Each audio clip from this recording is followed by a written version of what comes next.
And welcome to Big Apple Hockey.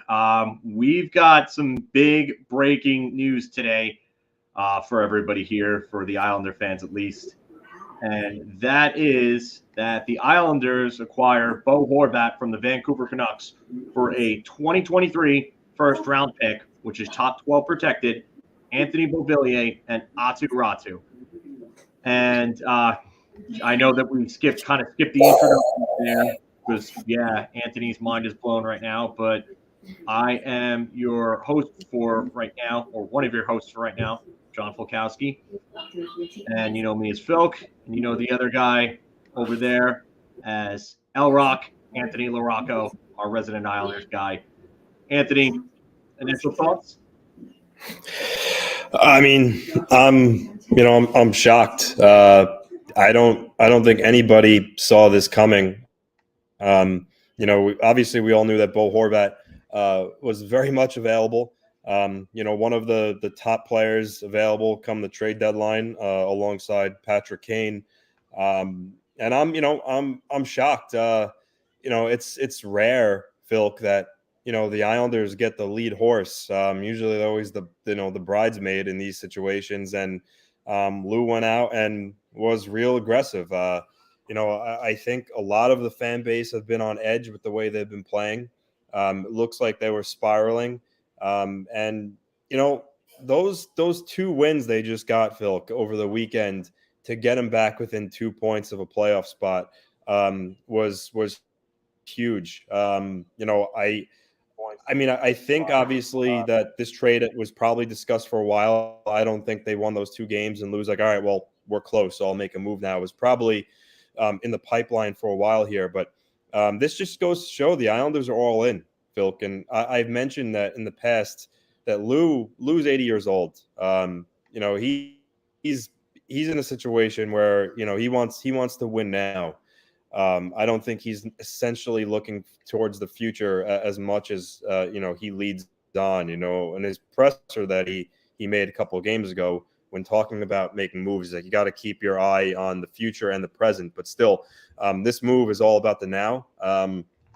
What it does is it gives the Islanders a very much needed boost in the goal scoring department. In our last show, Marc had lined out their struggles scoring goals. And Bo Horvat, while he's having a career year, you got to remember he did score 31 goals last year. So aside from the year that he's having now, he's proved that he could score goals.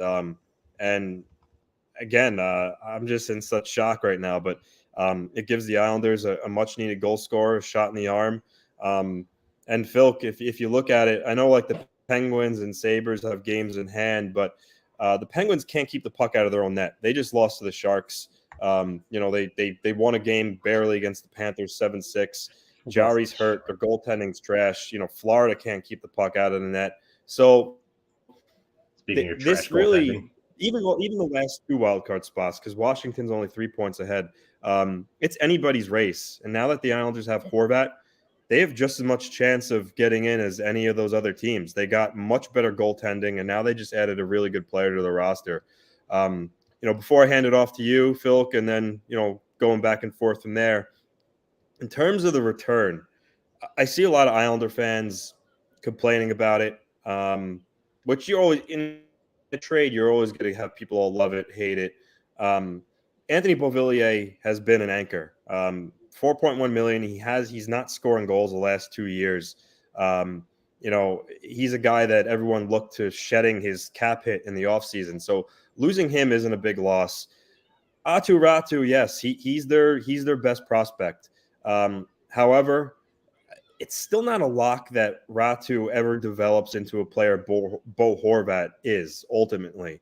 And in this league, you got to give to get. And then naturally the first round pick is lottery protected essentially, because I think the 12th spot is the last spot where you can move all the way up to first overall. So Lou did cover his ass in that regard. So they didn't give up a ton, but they also didn't give up, pennies on the dollar. So I think I can't really complain about the trade too much. The only caveat before I hand it over to you, John, is you have to now try to sign Bo Horvat to an extension. even though, as I just mentioned, there's no guarantee that Ratu develops into a player Horvat is, he's still your best prospect. So you can't trade your best prospect for a guy who's not going to stay. It's imperative that they do sign Horvat to an extension.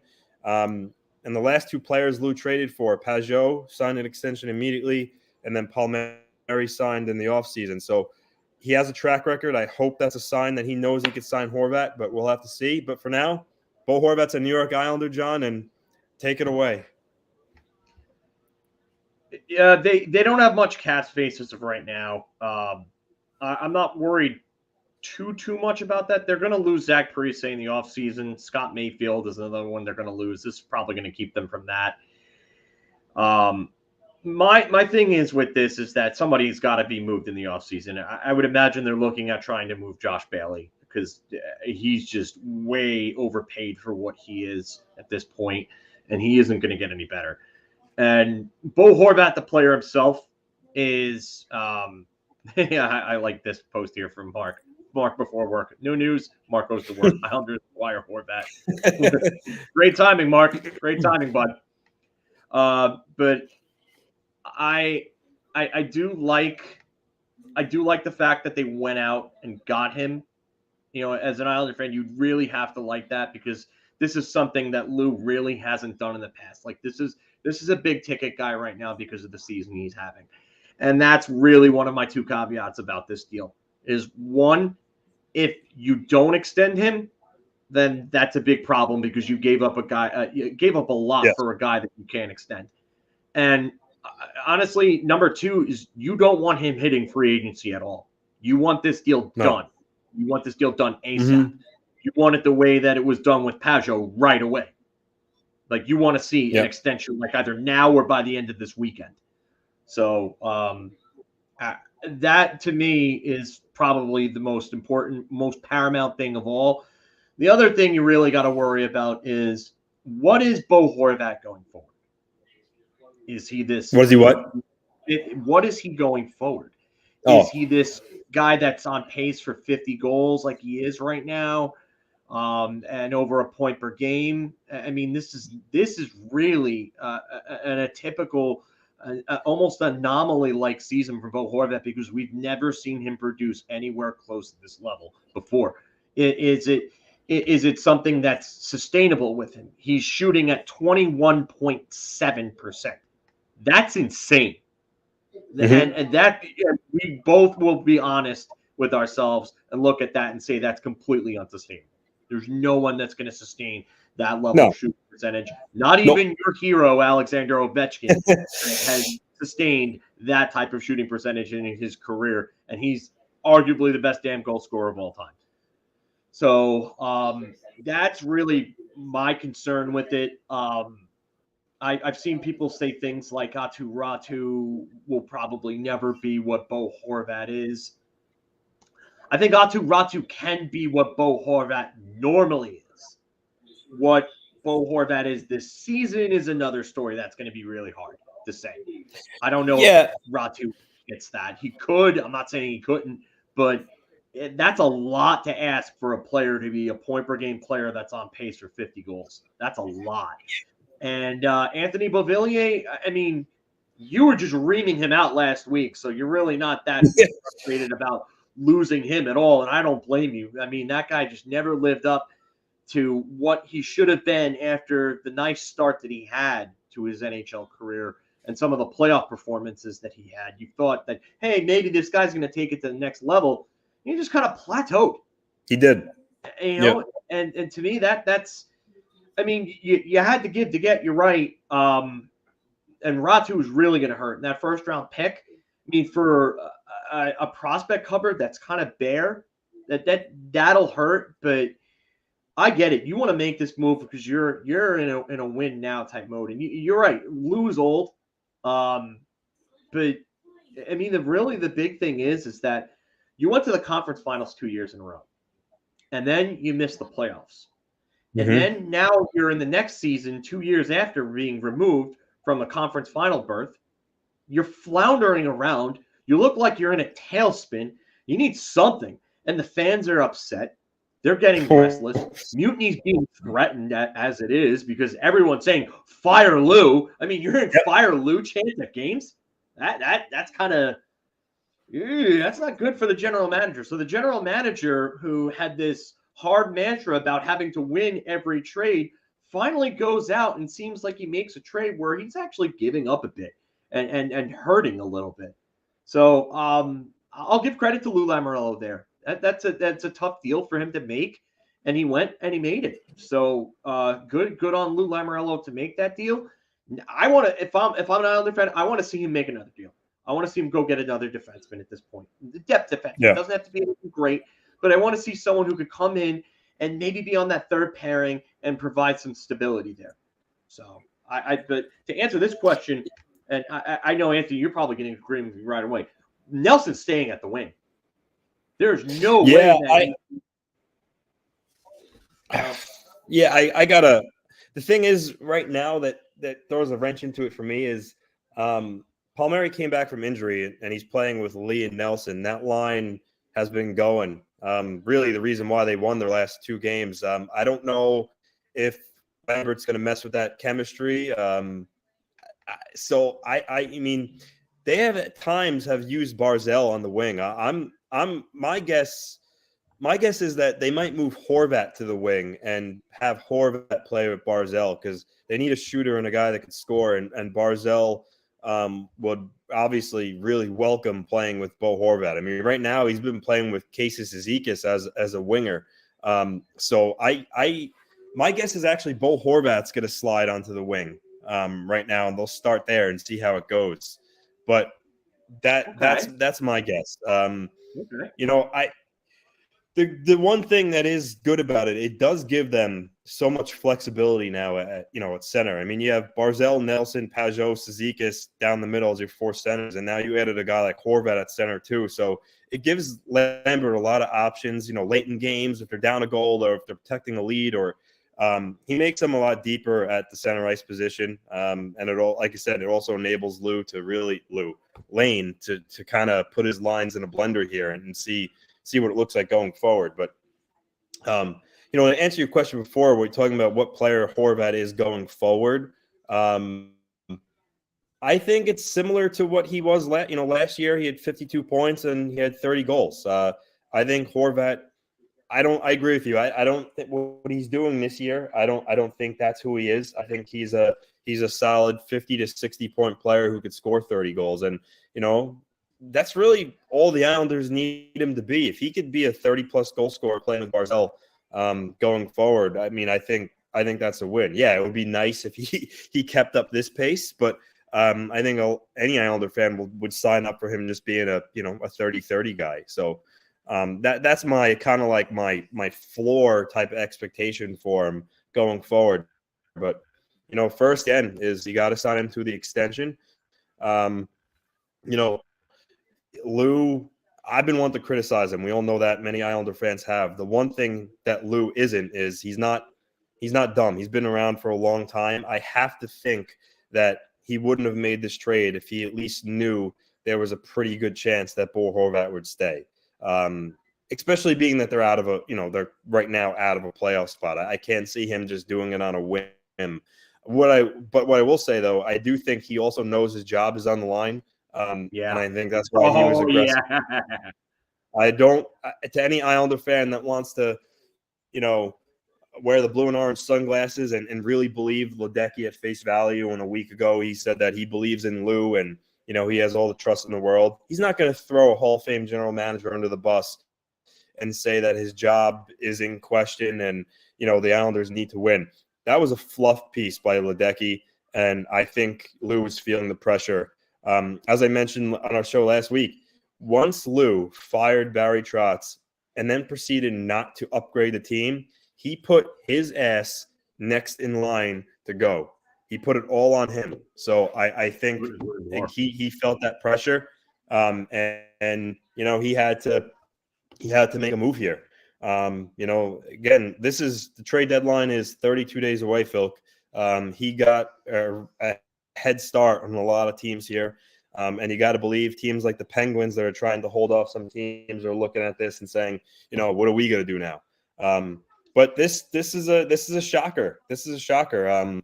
You know what? What we didn't mention yet is now that I think about it, though, it's a shocker because it's the Islanders, but who's on the other side of this deal? Think about who in the organization that you were receiving him from is on the other side of that deal.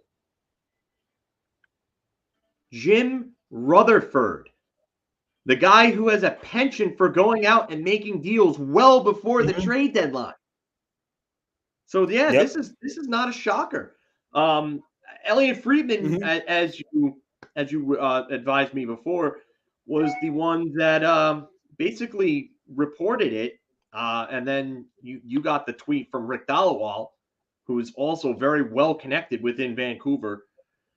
But Jim Rutherford has had a penchant over the years of making big deals well before the deadline to try to get his players acclimated, and it's a smart move on Rutherford's part. It's a smart move on Lamoriello's part to get in there and get what he wanted to help this team out. So, Core actually asked before what an extension for Bo Horvat looks like, and I'm thinking, me personally, I'm thinking he gets somewhere close to the Mika Zibanejad, JT Miller range.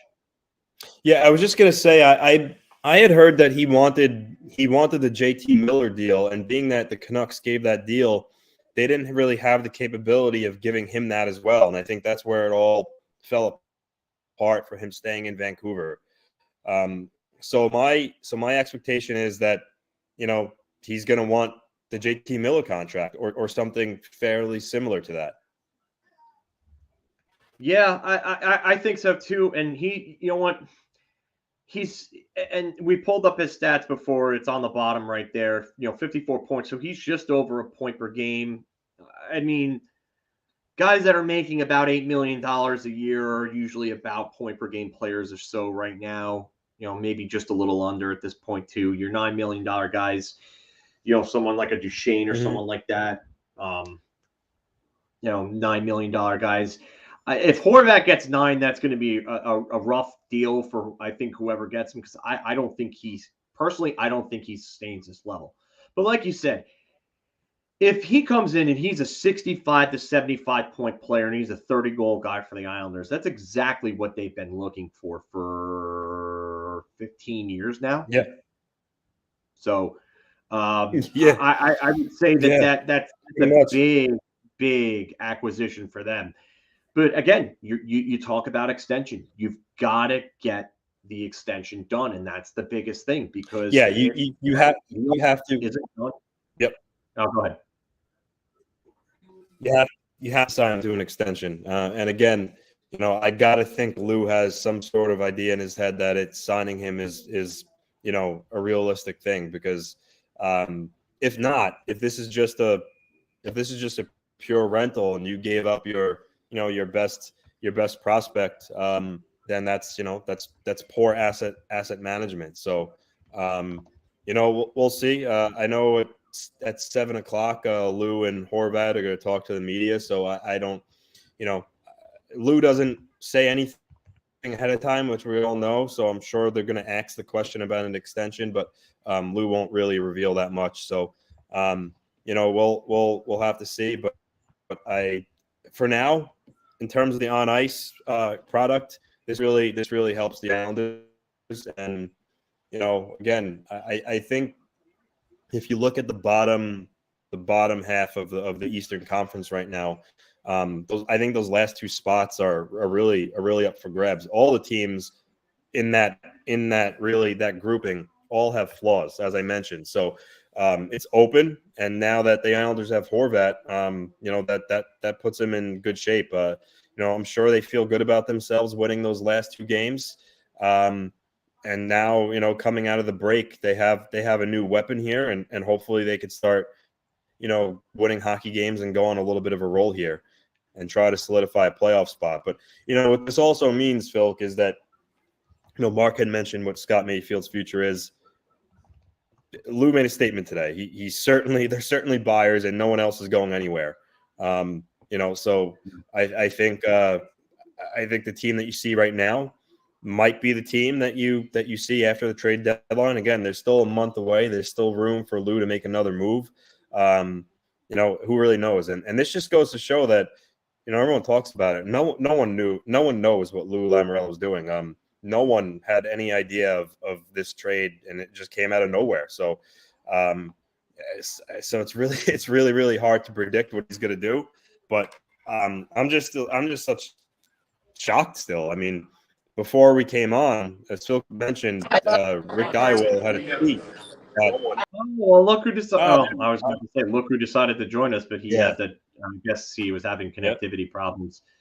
But I was saying was Dywell had a tweet, and I sent it. We have a group chat, and it was just him saying that Elliot Friedman was saying, the Red Wings and the Islanders and Bruins, Seattle were teams that have been mentioned for Horvat, and he went on to say that Horvat wants this done sooner than later. And what was it? Probably not much more than 15 minutes after that the trade came out. Somewhere between 15 minutes and a half hour, I would say. Yeah, it's just the timing of that is the timing of that is so funny. Like like I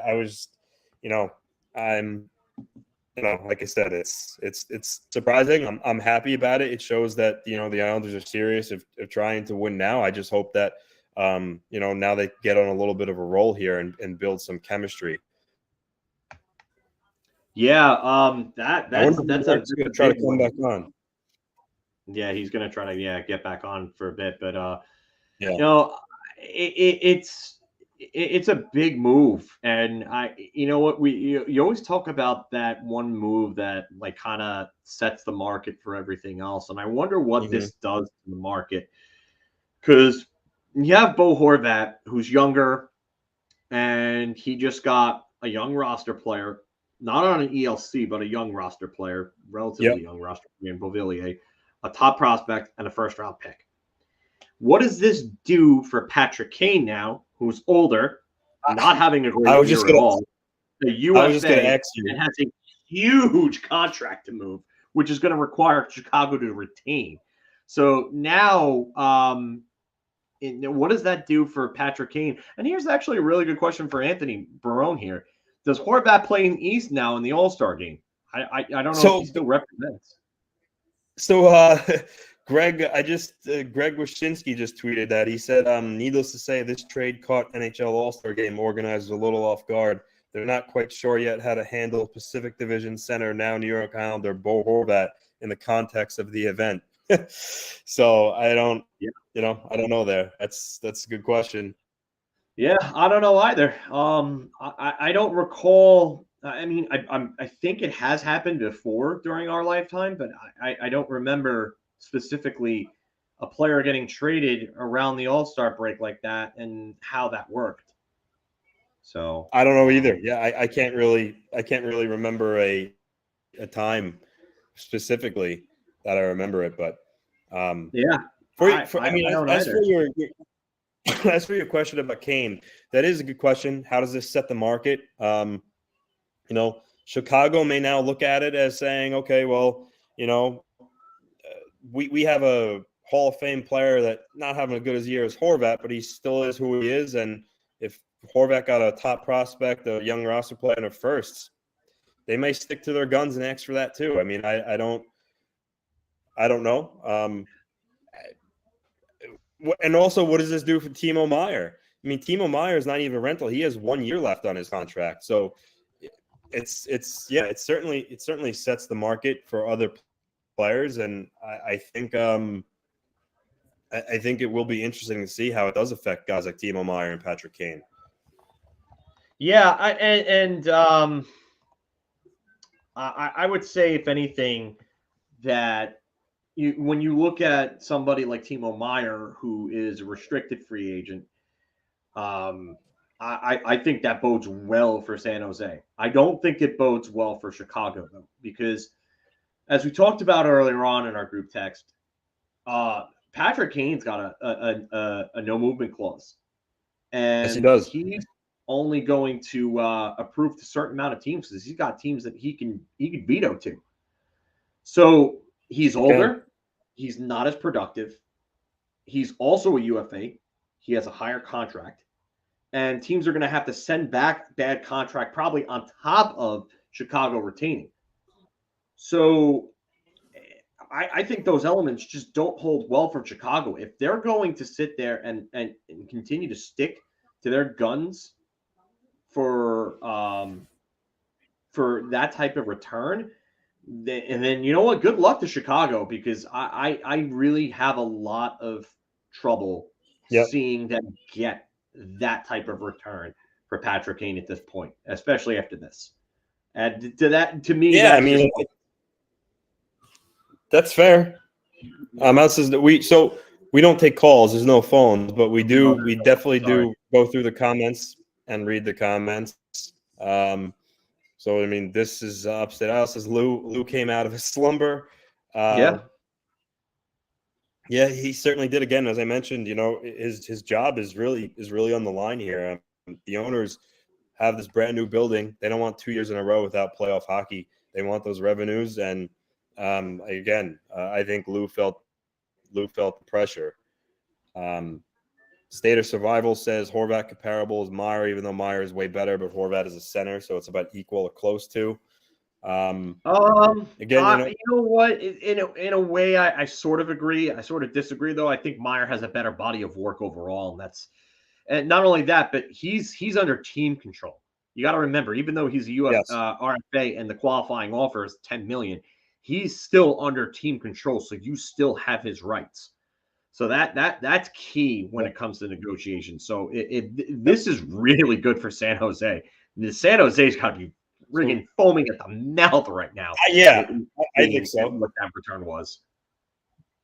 Lou Bat says, could Lou Lamb have already spoken to Horvat's agent? Well, to answer that question, a lot of times when it's known that a player is going to be traded, sometimes the team will give the player's agent permission to speak to other teams. So I would think once they set the parameters of the deal, Lou was allowed to call up, Horvat's agent and discuss numbers. So Phil, I'll let you get your take on it. But yeah, I think it's pretty reasonable that Lou has spoken to Horvat's camp already at this point. I think they'd have to be speaking as we speak right now. I'd imagine so. You're looking at a player that's going to command, I would say, $8+ million, and Lamoriello and the Isles have the cap space for it. I think they will. I mean, they might have to get a little creative, but I think they'll eventually make the moves for it. You just wonder how much fat are they going to have to trim to make that work. But I definitely imagine that they're absolutely talking right now to get a new deal done. And I'd be shocked if they didn't get a deal done before the season ended. Yep. So really, because if Horvat hits free agency, forget about it. It'll be a disaster. That would be an absolute disaster for the Islanders. Lou Lamoriello could probably kiss his job goodbye at that point. Oh yeah, definitely. That's it. What would the Rangers offer have been a comparable? I mean, you're probably looking at Brennan Hoffman.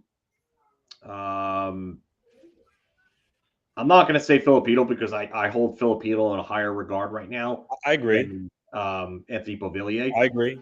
I would say Kravtsov. I would say Vitaly Kravtsov. And then, probably Vitaly Kravtsov, Brennan Hoffman, and a first-round pick is probably what that would look like from a Rangers. I agree with that. And I don't think that would have been good for the Rangers. I really don't. I get the Rangers would want to win now, but you need depth on the wings. You don't need centers at this point. If they didn't have Vinny Trocheck and Filipino was kind of up in the air and kind of still fluttering and not looking like he's going to be their big breakout player, then I would say, okay, then you go make that deal for Bo Horvat, but not with the state that they're in right now. But the Islanders definitely needed this, and I think that he can play on the wing. And if he can play with Matt Barzal, which I think he's more than skilled enough and a decent enough skater to do so, I think that deal pays dividends for them. Yep.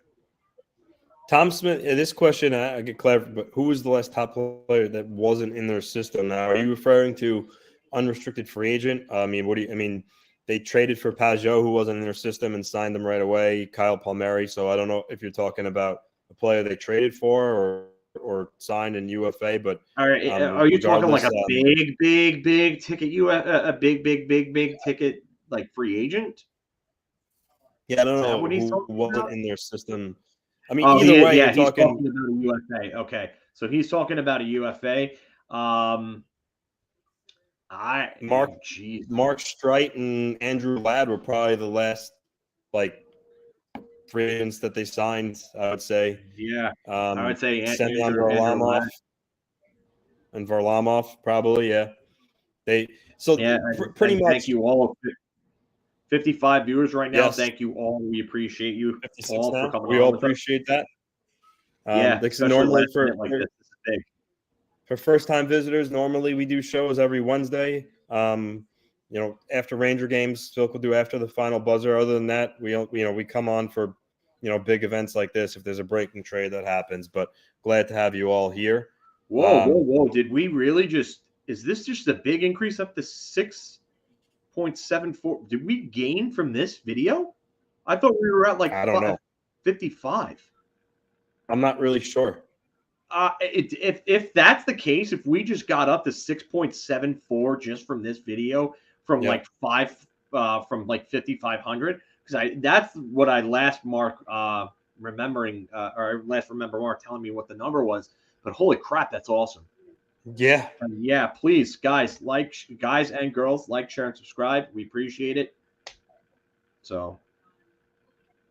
But back to kind of what Tom's saying, if the Islanders sign Horvat to an extension, due to their over the years of building issues and whatnot, he'll immediately be the biggest name player they've signed in a long time if they sign him to an extension. So, yeah, I would say this would probably be a bigger name than Marc Streit. Definitely. Than Andrew Ladd, too. Andrew Ladd was a good player, but I never thought of Andrew Ladd in this light. And Andrew Ladd never produced like this. No, he was just that free agent class was just really bad. Him and Oposo and Lucic and Eriksson, those were the best players that were available. Oh, that hellhole of a friggin' 2016 UFA class. Ew. Yeah. Oof. That's one of the worst UFA classes in the history of the game. Yeah. Over 60 viewers right now. I'm loving this. Absolutely loving Phil, this. I just because we were just talking about cap space, I just went on to Cap Friendly. This summer, after everything that transpired with the trade, the Islanders will have $15.275 million of cap space to work with. So $15 million of cap space to work with I'll tell you one second.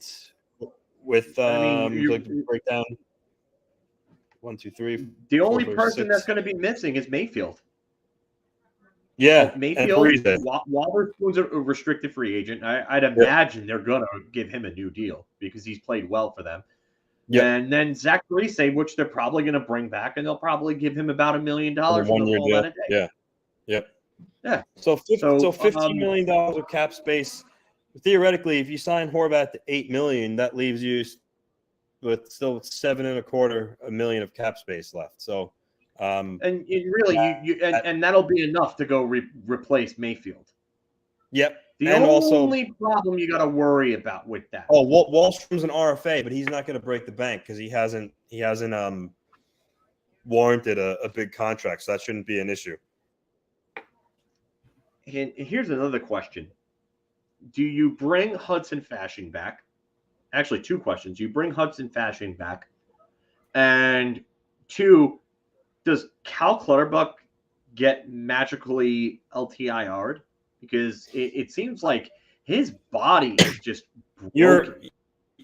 You're onto something there. The guy can't stay healthy. He comes back. He gets hurt again. Me personally, comes back, gets hurt again.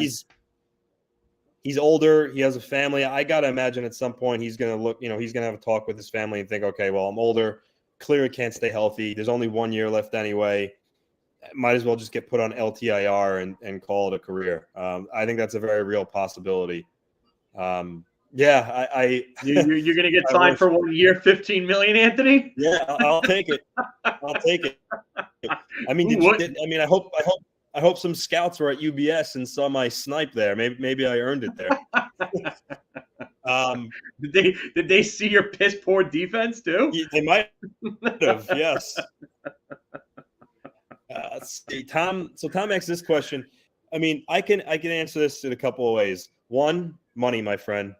Money talks, and if the Islanders offer him the money he's looking for, two, New York, Long Island's a great place to live. So brand new building. So this isn't a situation where it's like the notion of Horvat signing is just out in left field. I think there's a very real reason. There's a very real possibility he signs, and again, it's all about money. It's all about money and location. And I think this is I'm not saying it's a lock by any means, but don't act like it's a crazy thing that Horvat's not going to sign an extension with the Islanders. It's very possible. Players like living on Long Island. And yes. And that's the thing. Like Rangers, I mean, Darius Kasparaitis still lives on the island. Brian McCabe still lives on the island.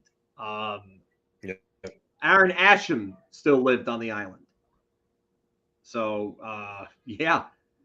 Ooh, actually, you know what? This is a little off-topic question here, but I like this one. Did I ever play against Anthony? If yes, who is better? So we've played against each other, but it wasn't like in a real rare. I think the only time we ever played against each other was either in just pickup hockey or when we used to do those rapid fire tournaments. We were on different teams, but that's the only time. That's the only time we've ever played against each other. As far as who's better, I mean, honestly, I think our skill level has always been pretty similar. We're just different players. We both skate very well. We could both shoot. We could both score. John's better defensively than I am, but I mean, we're both good hockey players, and I think that the talent level is very, very similar. So that's my take I would say it's close. I would say it's pretty close. I would say I'm probably more of a complete player. I think that's always, and that's why Marc put that in the in the card with the little shot at your defense, because you were always the guy who always wanted to leave the zone and just go offense. But yeah, you were always, I would say, a better goal scorer than I was, and I was always a better playmaker and defensive player. Skating wise, it's pretty close, I would say, give or take. But it's funny because I was actually his center for a while, for a few years, when we played together. So and I wasn't really much of a center. I always played wing myself. I always played wing in the defense, but this guy had to play wing, so somebody had to play center, and that somebody ended up being me. So. Yes. And yes, Anthony is a little bit of a cherry picker. I will say that. So my defense here, the game I played at UBS Arena, it wasn't like, it's not my normal team. And I told Marc actually this, for my normal men's league team that I play with like week after week, I play much better all around hockey than I did in that game at UBS Arena. I just want to throwing that out there.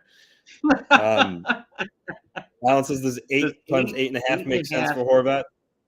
Yeah, it does, and that's what we were talking about before when we talked about the JT Miller and Mika Zibanejad deals. Something in that range actually does make sense.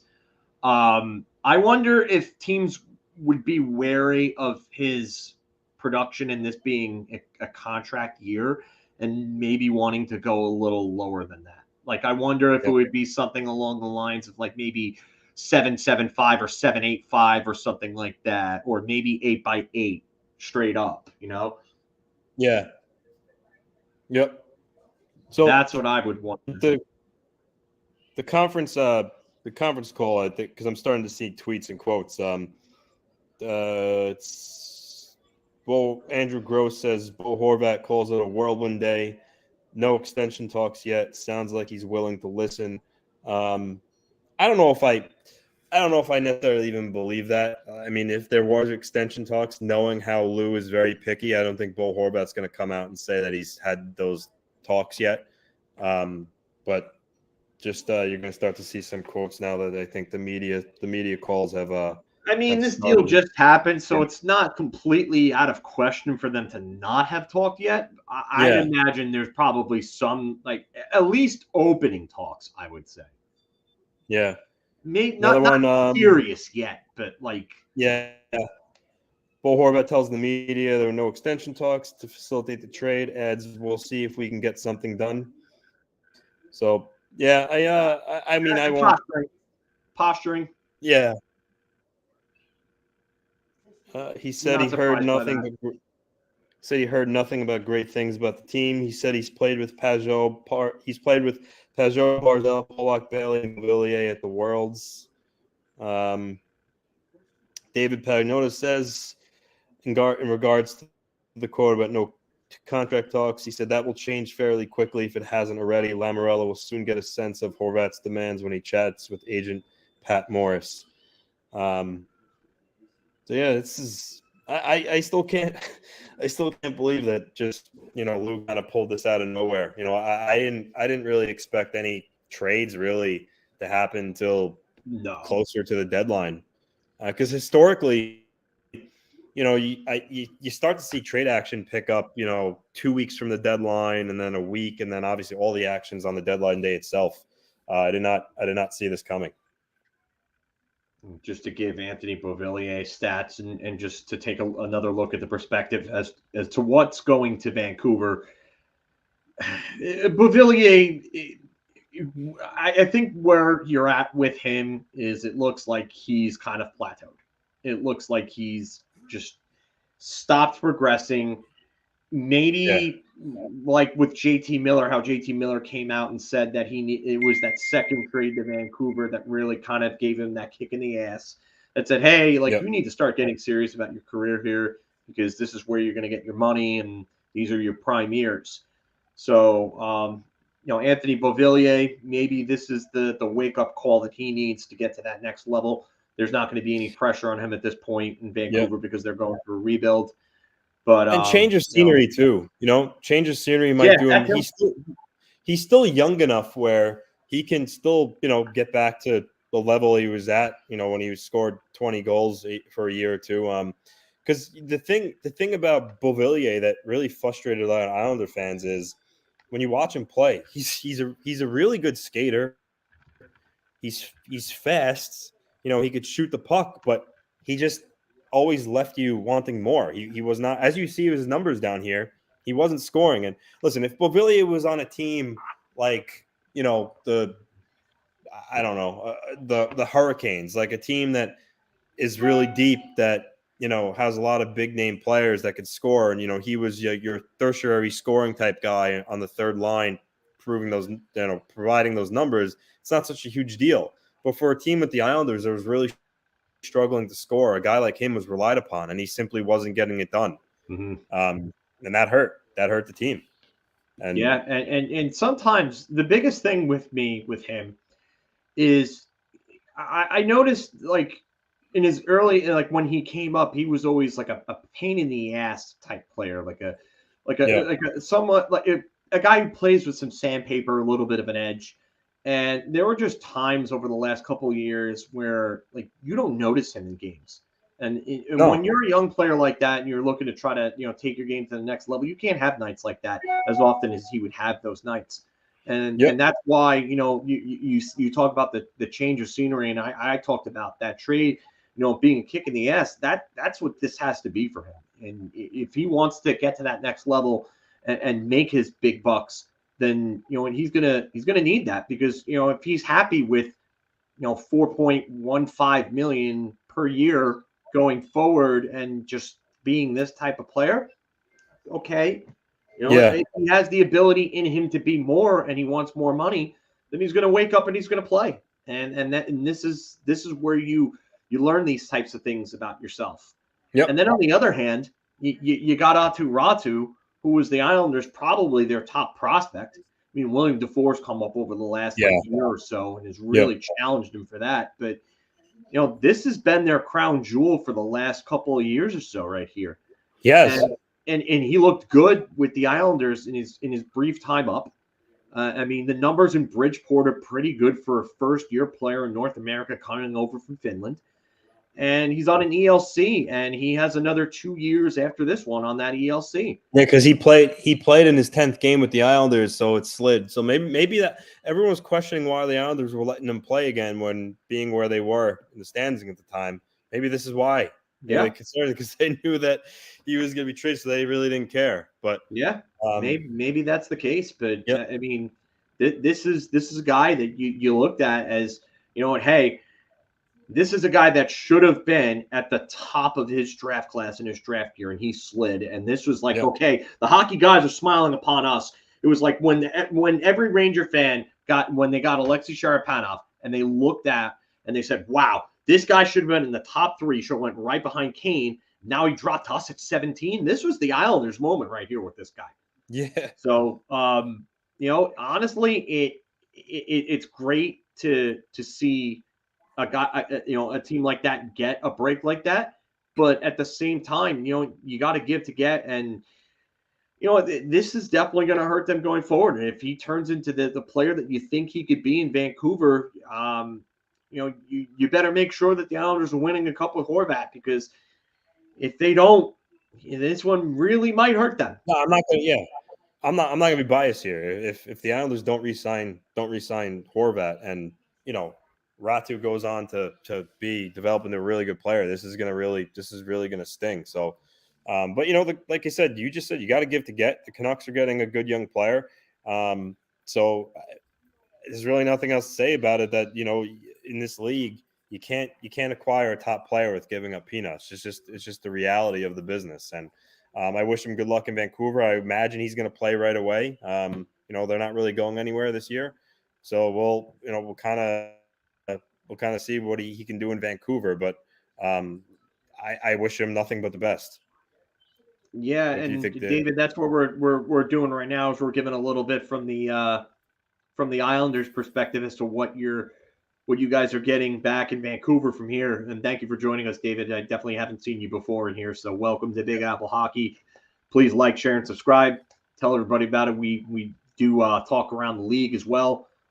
73 viewers. We're happy to have all of you on with us. Thank you so much. Awesome. David, obviously as a diehard Islander fan, I could say what you're getting in Beauvillier. I don't know if you heard it before. He skates really well. He's a type of player. You look at him, he's got all the tools in his toolbox, but for whatever reason, he can't put it together consistently and be a consistent scorer. So I think at times you're going to watch him play and you're going to be like, oh, this guy could be a top 6 forward. And then at other times you're going to look at him and be like, what are we doing with this player? So he's going to frustrate you. But again, maybe the change of scenery will certainly help. Again, when a guy could skate, you always have a chance to being a really good hockey player. Hopefully for Beauvillier and the Canucks, he can put it together in Vancouver. But Phil, Chris says Devils are next with Meyer and Rangers will get Domi. I don't think the Rangers are going to get back Domi unless it's a cheap deal. Speaking of the Devils with Meyer, though, for you people watching, apparently Timo Meyer is on vacation in Tulum, Mexico, with Tatar, Hala, Siegenthaler, and Hischier. So you could read the tea leaves. You can take that and do what you want with it.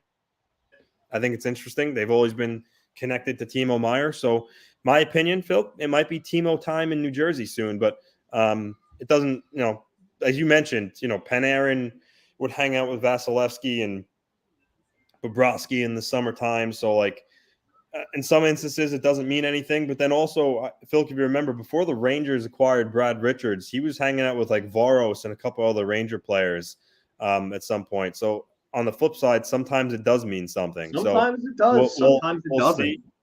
I think it is interesting. He's hanging out with a bunch of Devils in Mexico, so we'll see.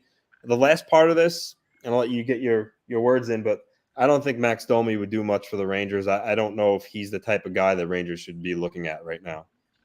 I think he's the type of guy that they would probably look at because I don't think it's going to cost much. I think the best course of action for them would probably be to do a deadline, something like last year's deadline, where they didn't give up a ton and they got some depth players that can really, really help them out.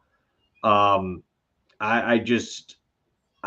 don't know if Max Domi helps a ton though. I don't see it. I think Vladimir Tarasenko may be on their radar depending on the cost. Yeah, I saw the Rangers say. David said the Rangers getting Tarasenko now. Yeah, I definitely think that Tarasenko could definitely be a guy that would be very, very helpful for them.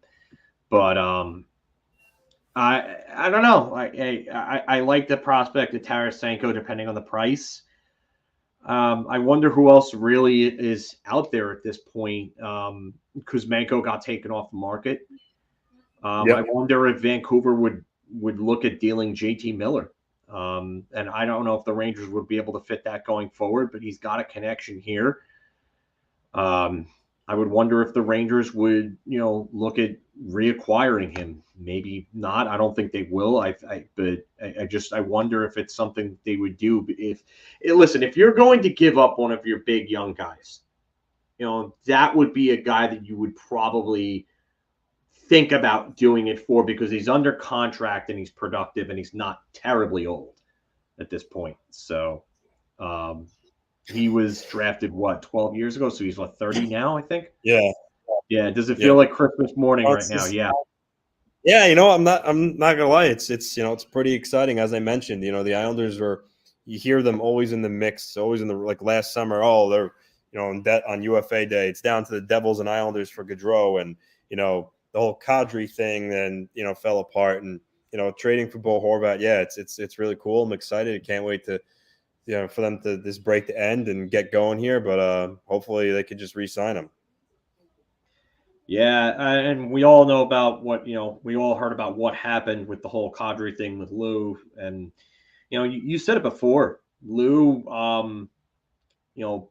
put himself in a bad position by not getting anything done in the offseason and firing Barry Trotz. Like that wasn't a good offseason for the Islanders. I remember you were absolutely pissed off about how the offseason went.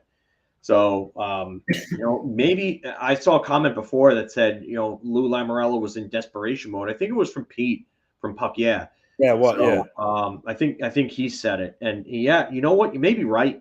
That may have been a desperation mode thing from Lou to go out. And I think he's trying to save his job. He knows.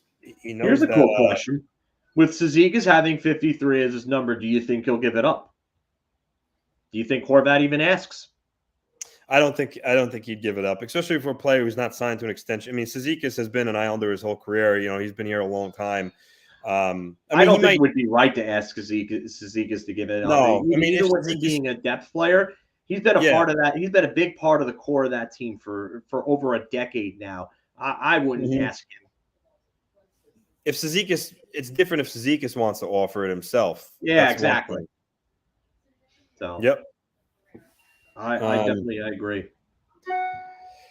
I don't know if this is satire. There's no way the Islanders are moving Dufour and Wahlstrom. That's not. Yeah, I don't know. I mean, Wahlstrom's hurt, by the way. He's out indefinitely. He's on IR. Yeah, so he's not getting moved as of right now, unless it's a part of a big deal. And I can't see the Islanders making another big deal. I mean, who else would they go get? I mean, Erik Karlsson to me is out of question for the Islanders. I can't see them doing that. No, can't see that happening at all. That contract, no, that's not. That contract's dangerous, especially if the 3 first-round picks is an actual asking price for it. I go scratch at that point. So. Do you know who David's referring to here? Is he with that? I missed something. I think he's talking about Tarasenko, probably. Oh, okay. I think I'm not entirely sure. Tom Smith asks, would the Rangers trade for Laine? I don't know. I don't know how they would work the cap. The Tarasenko makes sense because it's a UFA. But Line, I don't. Yeah, and then David just confirmed, yes, Tarasenko. So, but I don't see the I don't see Line. I think that's just too much. I think it would cost too much to get him, and I think the aspect of having to give up that and then try to work in the cap is just gonna it's just gonna be too much for the Rangers. Mm-hmm. I agree. So here's good words for you, Anthony. Vancouver Canuck fan coming in. Welcome to the show, by the way. Thank you for joining us. And just remember, like, share, and subscribe. You can tell everybody about us. We're trying to reach out to more teams, more markets across the league, and everything like that. So having some Vancouver fans come on and join us would definitely help. But BHMTH says that you guys got an awesome guy in Bo, great player, great leader, great with the fans, class act. Congrats to the Isles. So those are all pretty good words that you'd want to hear, I'd imagine, Anthony. Yeah, no, I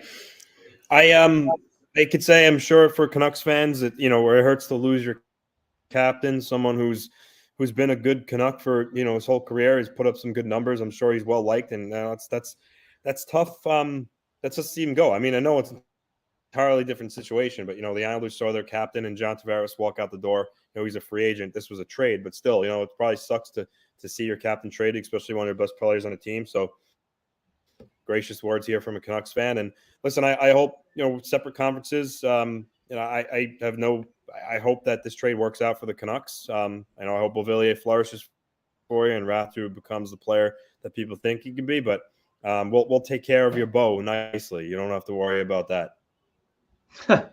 Thing that says Mayfield you don't trade for Bo Horvat, which is essentially an all-in trade, and then trade Scott Mayfield. They're not dealing Mayfield. Mayfield's contract is so small that they don't have to deal him right now. Yeah, and you're not going to deal a defender like that who you would absolutely kill to have on your team come playoff time. Yeah, and you're not dealing that. No. And Pete, we were talking about this before. This trade, this trade sets the market, and that's what I was talking about the market earlier on. What this does for the market, what this does for somebody like Kane, what this does for somebody like Meyer, Tarasenko. I mean, other players that are going to be available that you could look at. But yeah, this definitely sets the market for everybody else. I definitely want to pull up Saravalli's trade board. State of Survival says Isles need to figure out a way to dump Josh Bailey. Yeah, but that's a move that would happen in the offseason. And he's got 1 year left, which is much more manageable to move this summer than it was last year when he had 2 years left. So, but just be prepared. The Islanders are going to have to attach probably, a second round pick or something along those lines for a team to take Bailey. They're not going to be able to dump him for free. Yeah. I'm looking at the Hockey Writers did their own little trade list. They had Bo Horvat actually at number 1, Timo Meier at number 2. I'm just going to talk about forwards because I don't want to get too much into the defenseman right now because it really doesn't have anything to do with shouldn't say anything to do, but has less to do with the forwards. But Brock Besser was at number 4, Kane at number 5, Jesse Puljujärvi at number 6. Jonathan Taves at 8 at center. That was their, Ryan O'Reilly at 11. Let's see what other centers they have. James Van Riemsdyk, left wing, 15. Max Domi at 16. Anthony Duclair at 17. So, but he was also on the Athletics trade board. Yeah. How's it going, Mark? Great. I was actually letting Phil run on this one a little bit because I wanted to hear some of the rest of these because obviously can't believe this. I threw down in the comments before, Phil. Was Ozolinsh the last All-Star to be traded before the game? I honestly don't remember, but you might be on. The year that he was dealt to Anaheim? Yeah, I think from Florida or something like that. But this is that shocking might have news. been Was that 02? Was that 02 or 03 then? I'd have to look that up, but I think it was the last 02. year before the year they went to shootout, and we had the 4-goal game. I think it was that year, but we'll have to double check on that. He wasn't an all-star. No, hold on. All right, don't worry, guys, because No, it was 03. I was right. It was 03. It was Florida to Anaheim in the 03 seasons. Yeah. So just a quick because now Lou's talking is because this wasn't an initial trade, wasn't part of it, but Lou says Canucks retain 25% of Bo Horvat's cap hit, so it makes it equal with Beauvillier's cap hit. That's interesting. Yeah. Wow. Yeah. No, this is a great deal for the Islanders. Anthony, who's the guy moving to wing? What? Who's moving to wing? wing? Who's moving to wing? Talked about this before. I mean, let's face it. We've all been talking about the Islanders need a winger for Barzal to play with. I got to think it's Horvat moving to the wing, and he'll play on the right side of Barzal, most likely. That's my guess. Wow. All right. Now, do you think they're done? I mean, a month away to the trade deadline. I don't. It's too hard to predict. I would say no. It really all depends how they play coming out of the break. Like I said, they're 2 points out. So if it remains that, or they're even in a spot, then I think they'll continue to add. Maybe get another depth defenseman. So we'll see. But this was a big move. This was a big move for them. There's no doubt about it. You know what? I think I don't think they're done. I don't, but I don't think there's a big move coming. I think there's a depth move. Yeah. I could see a depth defenseman, and maybe if they want to go get insurance in the bottom six, notably the fourth line, if you want to go get an upgrade over somebody like a Hudson Fashioning or something like that, you could go do that. And I mean, no offense to Fashioning, who's actually been decent for them, but if you're the Islanders, you want to go and you want to get some reinforcement there, especially with Clutterbuck being, the glass man at this point. So I could see a depth forward, more than likely a fourth liner and a third pairing defenseman. Maybe not both, maybe one or the other. But if they could find, deals cheap enough, with expendable assets that they can give, then maybe both. But I think it's probably going to be one or the other, and I think they would lean towards a defenseman. I'm gonna give a hot take on this one. I'll put them ahead of the Pittsburgh Penguins right now. And it's hard to count out Sidney Crosby, but you got the goaltending of Sorokin. If the Islanders could just get some more goal scoring, that's all they need. So, again, guys, keep doing a great job. I got to go back to work. Thanks. And I know you're at work right now doing this. Thanks to the 65 of you guys watching us, and I'll see you soon. You got it. Thanks, Mark. Take care, Mark. Our fearless leader. Yep. And so a couple more questions. This is an interesting one. I mean, because this is something a lot of Islander fans talk about. Ilya is eligible to sign an extension this July. This is talk about prioritize importance. You have to take care of this in the off season. You don't want your number one goaltender going into next season without a contract. If I'm the Islanders, once July 1st hits, I say you're the backbone of our franchise, and hand them a check. Essentially, I think it's something that has to get done this off season. I wouldn't put that off. Yeah, that's something you got to go get done. I wonder if his deal is similar to Shesterkin's, or if they go higher. I gotta imagine. I wonder if they go higher, but I don't know. But it's got to get done. I mean, it has to. Absolutely. Oh, absolutely has to get done. And I think they would rather lock him up now and make sure that they just take care of it and get it out of the way. than have to worry about waiting. So, but again, that wouldn't even affect next year's cap number, though. No, So, no. And that's the good part about it, because if you look at the Islanders cap situation next year, the only losses that they have as of UFA at this point are Bo Horvat, Zach Parise, Scott Mayfield, Parker Wotherspoon, and Semyon Varlamov, and you're losing $5 million of Semyon Varlamov, so that's a lot of cap space. Oliver Wahlstrom is an RFA as well. Hudson Fasching, UFA, but that's not really like a big loss. No.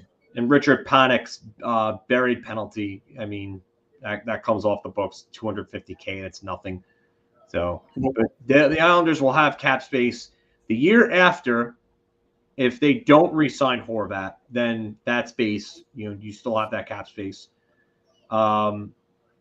Then the year after 24-25, Josh Bailey's finally off the books. Every Islander fan is probably jumping up and down waiting for that day.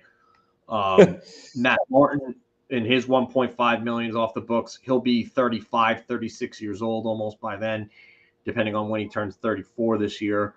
Yeah. And then you're going to have 1 year left of Dobson and Romanov, and then you're going to have to sign Dobson to a deal. You're going to have to worry about that too. So you're going to have to worry about Dobson and Sorokin getting bigger, newer deals around the same exact time.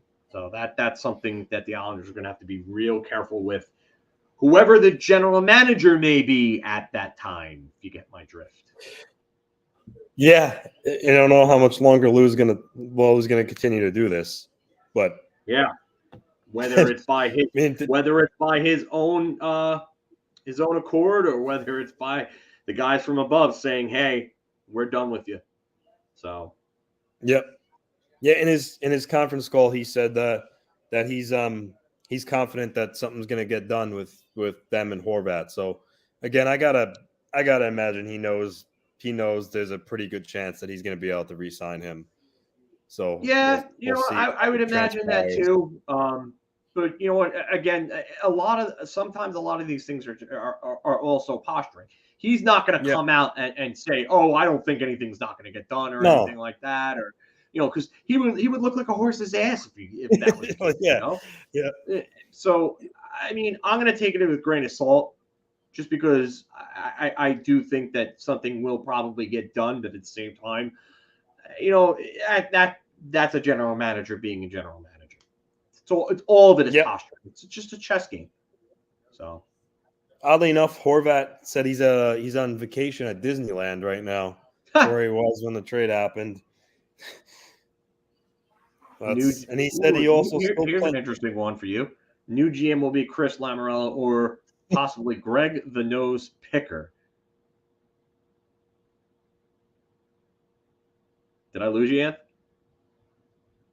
think we might have lost Anthony. I don't know if anybody could go. He won't even be given that opportunity to have his son replace him. Yeah, so even Pete saying that Chris Lamoriello probably the betting favorite to be the next general manager. So yeah, not if Lou gets. I mean, if Lou gets fired, he won't have the opportunity to do that. That would only happen if Lou stays on and he decided to just become president and name a new GM. But Christine says the Rangers should get Boone Jenner. It makes sense. I just don't think Columbus would deal him. Yeah. I don't. I think he brings what they want in a player. I highly doubt that. I mean, he's got a nice deal too, $3.75 million for another, I think, 3 years after this. I think so. Yeah. Yeah, it's. Hold on, let's see. Yeah, another 3 years at $3.75 million. He's 29, so he fits within the Rangers timeline. He's having a decent year. He had a nice year last year, 23 goals and 44 points in 59 games. It's got to be his best year. I think so. Yeah, 39 games this year, 14 goals, 26 points. I mean, if Columbus really wanted to move on, I think that would be a player that they would love to have, because I just think that come playoff time, he would just be the type of guy that you want to go to war with. But Yeah. So I don't see that. I mean, this is obvious. Yes, if the Islanders don't re-sign him, they miss the playoffs. It absolutely is horrendous. There's no doubt about that. As for I the can't say selling that you can sell at this point, though. yeah, I mean, How do you as sell for at the this selling point? though, you're not going to sell when, and I get it. Even myself, a lot of Islander fans are down. During that streak, they won the last 2 games, but you're not selling when you're 2 points out of a playoff spot and the teams ahead of you are severely flawed. So I get the mindset and everything, but that just wasn't. Maybe if they lost the games on this weekend and they remained 6 points out, then it's a different conversation. But you weren't going to sell when you're 2 points out of a playoff spot. You just weren't. Regardless if you disagree, it's just the facts. Lou was never going to do it. It was never on the table. Yeah, I would have to agree with that. If they were 6 to 8 points out of a playoff spot, I would wonder if this deal would be made. Yeah. Yeah, I would really have to wonder if this deal would have been made then at that point, because they it's a lot to process, and if you're that far out, they still have time, and this would be the time to do it. I mean, we're not even in February yet, so 30 games left is that's a lot of time. But as Yogi Berra once said, it's getting late early. So, yeah, that's certainly true. Yeah, so you gotta make sure you get things done. But yeah, I think we're gonna wrap it up here. Yeah. We did a nice long show here. An hour and 10 minutes. I agree. For breaking news. I guess we'll also acknowledge that the passing of Bobby Hull, Chicago Blackhawks legend today. I'm not going to talk about Golden Jet. The Golden Jet. I won't talk about his off ice things. As a player, he helped revolutionize the sport. So he was really the guy that really made the push with contracts and unions and everything, and that a lot of that was his work. He the reason why players make millions and millions of dollars goes all the way back to him. His hockey contributions are one thing. Not a great guy off the ice. I'm not going to get any further into that, but I will recognize the passing. So hockey condolences to the whole family. Condolences to the whole family. So, all right, guys. Well, thanks for watching us today. We really appreciate it. For the new viewers we had today, we do our weekly regular show every Wednesday, usually around 5:45 to 6:15 in the evening. You can catch us here on YouTube. We're on Spotify, iTunes. You can listen along. So make sure you check us out, follow, subscribe. We really appreciate it. We'll be back, as I mentioned, on a regular show on Wednesday, which obviously talk more about this trade and everything else going on around the league. I know a lot of teams are on their bye week now, leading up to the All-Star game, so the schedule is light. But hi, New York Rangers. Yeah, we'll still have a lot of content for you guys, and thanks for joining us. We appreciate it. And again, just like, share, and subscribe. Let the world know about Big Apple Hockey. And as one of our viewers, Mikey, says, spread the Big Apple Hockey virus. We appreciate you all. We had up to 80, I think it was 85 viewers at one point. It's awesome. Thank you so much for joining us. Keep tuned in, and we'll keep churning out the content. Have a great night, everybody.